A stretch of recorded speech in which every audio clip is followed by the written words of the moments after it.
Hi friends, welcome to our channel. ನಾನಿವತ್ತು ಸೂರತ್ಕಲ್ ಬೀಚಿಂದ ಹೋಗಿದ್ವಿ. ಅಲ್ಲಿದೊಂದು video ಹಾಕಿದ್ದೀನಿ. ಸೊ ಮಕ್ಕಳೆಲ್ಲ ತುಂಬಾ ಎಂಜಾಯ್ ಮಾಡಿದ್ರು. ಬಟ್ ಆದರೆ ನನ್ನ ಮಗಳು ಒಂದು ಸ್ವಲ್ಪ ಕ್ರ್ಯಾಬ್ ನೋಡಿ ಭಯ ಪಡ್ತಿದ್ಲು, ಎಲ್ಲಿ ಕಚ್ಚುತ್ತೋ ಅಂತ.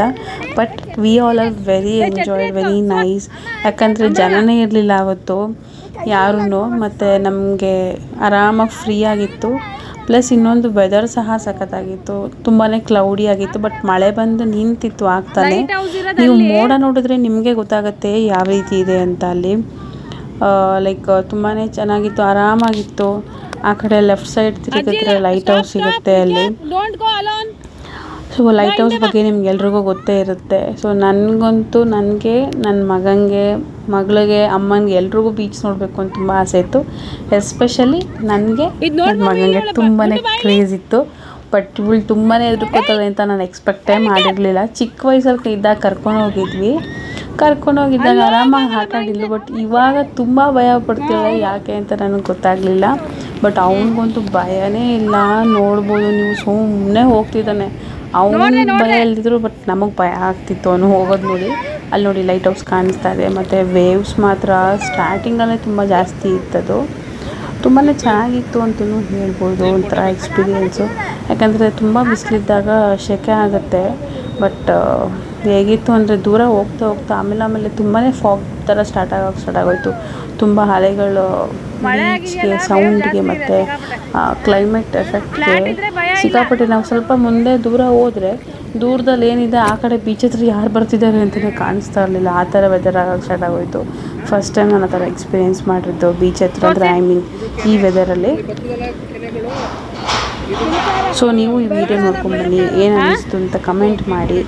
ಏನಾದರೂ ಸರಿಗಿಲ್ಲ ಅಂದರೆ ನಾವು ತಿದ್ಕೊಳ್ತೀವಿ. Thank you.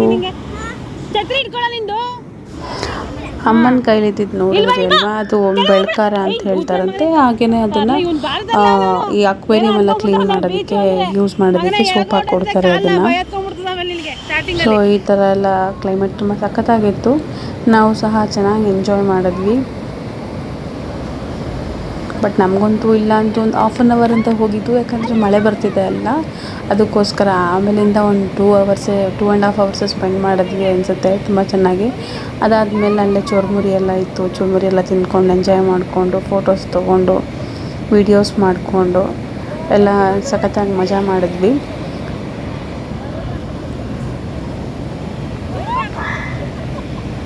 ಅವಳು ನೋಡಿ ಅಲ್ಲೂ ಎದ್ಕೊತಾಳೆ ಸಿಕ್ಕಾಪಟ್ಟೆ. ಬಟ್ ಇವನಿಗಂತೂ ಭಯನೇ ಇರಲಿಲ್ಲ. ನಾನು ಕೈ ಇಟ್ಕೊಂಡಿದ್ದೆ ಫಸ್ಟ್ ಟೈಮು. ಮೊದಲು ಯಾಕೆ ಬೇಕು ಅಂಥೇಳಿ ಅವ್ನು ಸ್ವಿಮ್ ಮಾಡ್ತೀನಿ ಅಂತಿದ್ದ ಅಲ್ಲಿ. ಅದೇ ನಂಗೆ ನಗು ಬರ್ತಾಯಿತ್ತು. ಪಾಪ ಅವ್ನಿಗೇನು ಗೊತ್ತಿಲ್ಲ ಸ್ವಿಮ್ ಮಾಡಬೇಕು ಅಂತ. ಎಲ್ಲರೂ ಮಾಡೋದನ್ನ ನೋಡಿದಾನಲ್ಲ ಟಿ ವಿಲಿ, ಅದಕ್ಕೆ. ಬಟ್ ಅಲ್ಲೆಲ್ಲ ತೋರಿಸ್ದೆ ಆಮೇಲೆ ಬೋರ್ಡಲ್ಲಿ. ಇಲ್ಲೆಲ್ಲ ಸ್ವಿಮ್ ಮಾಡೋ ಹಾಗಿಲ್ಲ, ಯಾರೂ ಒಳ್ಳೆಯದಲ್ಲ, ಡೇಂಜರಸ್ ಇರುತ್ತೆ ಅಂತ. ಆವಾಗ ಓಕೆ ಅಂತ ಹೇಳ್ದೆ. ಇಲ್ಲೆಲ್ಲ ಕ್ರ್ಯಾಬ್ಗಳಿತ್ತು, ಅಲ್ಲೆಲ್ಲ ತೂತ್ಗಳಾಗಿದೆ ನೋಡಿ. ಅದ್ರೊಳಗೆಲ್ಲ ಸಣ್ಣ ಮರಿಗಳು, ಕ್ರ್ಯಾಬ್ಗಳು. ಅದು ನೋಡಿ ಎದ್ಕೊಂಡು ಓಡ್ಬಿಟ್ಲು ನನ್ನ ಮಗಳು. ಎಲ್ಲ ಕಡೆ ಇದೆಯಮ್ಮ, ಏನು ಮಾಡಲ್ಲ. ನಮ್ಗೆ ನೀರು ಚೇಳಿ ಇರಬಾರ್ದು ಅಷ್ಟೇ, ಹೇಳಿ ಏನು ಮಾಡಲ್ಲ.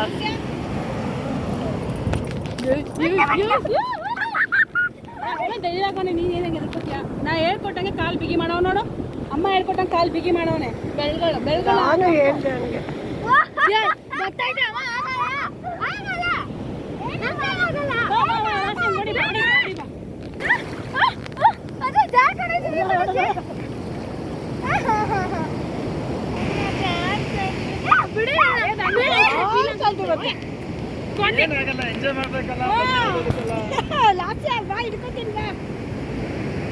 ಹಿಡ್ಕೋತೀನಿ.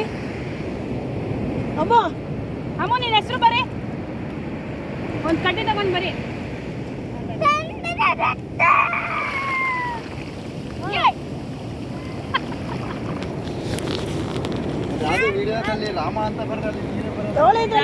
ರಾವಣ ಅಂತ ಬರೀರಿ. ಯಾಕೆ ಒಂದು ಎತ್ಕೊಂಡು ಅಳಿಸ್ಕೊಂಡು ಹೋಗುತ್ತೆ, ಬರೀರಿ ಬೇಗ. ರಾವಣ ಬಂತು ಬಂದು ಹೋಗ್ಲಿ ರೀ. ಕೋಪ ಜಾಸ್ತಿ. ರಾವಣ ಅನ್ಕೊಂಡ್ರೆ ಆಗಲ್ಲ ಸಮುದ್ರಕ್ಕೆ. ಹಿಂದಿ ಬರುತ್ತಾ?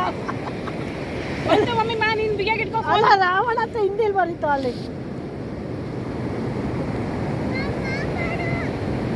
ನೀವು ಮೇಲ್ ಬರೋದೇ ಕೋಪ ಇದ್ರೆ ಮೇಲೂ ಬರುತ್ತೆ ಬಿಡಲ್ಲ ಅದು.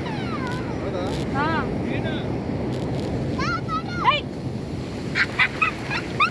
ಅವನು ಅವ್ರ ಮಮ್ಮಿಗಿಂತ ಹೆಚ್ಚು ಅವನು.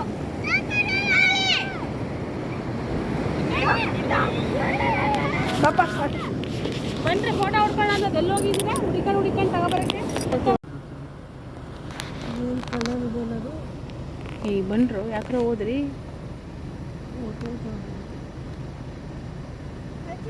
ನಾವೇನೋ ಪರ್ಸನಲ್ ಟೈಮ್ ಸ್ಪೆಂಡ್ ಮಾಡ್ತಾ ಇತ್ತು.